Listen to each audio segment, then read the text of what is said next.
قرآن پاک میں انسان کے لیے خلیفہ کا لفظ آیا ہے۔ سورہ بقرہ آیت نمبر 30۔ جب تیرے رب نے فرشتوں سے کہا کہ میں زمین میں خلیفہ بنانے والا ہوں، تو انہوں نے کہا ایسے شخص کو کیوں پیدا کرتا ہے جو زمین میں فساد کرے اور خون بہائے، اور ہم تیری تسبیح، حمد اور پاکیزگی بیان کرنے والے ہیں۔ اللہ تعالیٰ نے فرمایا میں جانتا ہوں جو تم نہیں جانتے۔ خلیفہ کا مطلب ہوتا ہے پیچھے آنے والا یا جانشین۔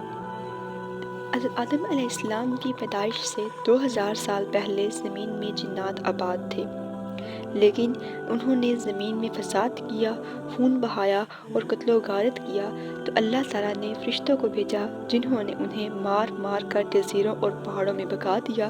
پھر حضرت آدم علیہ السلام کی پیدائش ہوئی تو انہیں زمین میں بسایا گیا۔ اس طرح انسان جنات کے بعد آنے والا ہے، ان کے پیچھے آنے والا ہے، جنات کا جانشین ہے۔